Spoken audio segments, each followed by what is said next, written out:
येवला तालुक्यामध्ये जवळपास 40 petrol pump असून या सर्व पेट्रोल पंपांवर डिझेल व पेट्रोल या दोघांचाही साठा पुरेशा प्रमाणावर उपलब्ध आहे।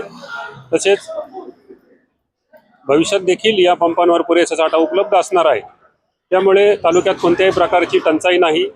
सोशल मीडियाच्या माध्यमातून काही प्रमाणात टंचाई निर्माण झाल्याच्या अफवा पसरवण्यात आल्या होत्या, त्यामुळे गर्दी काही प्रमाणात पेट्रोल पंपावर आढळून आली आहे।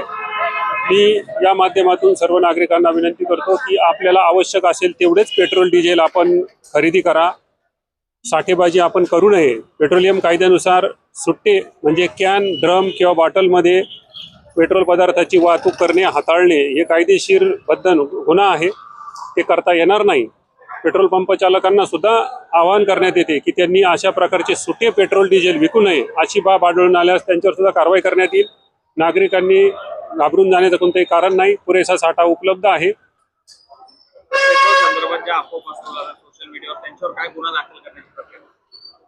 सोशल मीडियावर पेट्रोल डिझेल टंचाई संदर्भात वारंवार जर अफवा पसरवणारी एखादी व्यक्ती किंवा असे आढळून आल्यास याच्यावर सुद्धा आम्ही पोलीस विभागाच्या मार्फत कायदेशीर कारवाई करणार आहोत।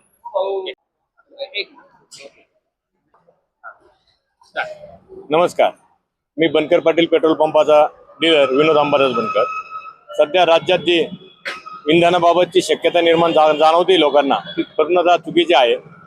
राज्य सरकार आणि केंद्र सरकार पेट्रोलचा आणि डिझेलचा व्यवस्थित प्रमाणे सप्लाय सुरू ठेवलेला आहे, सुरू राहणार आहे।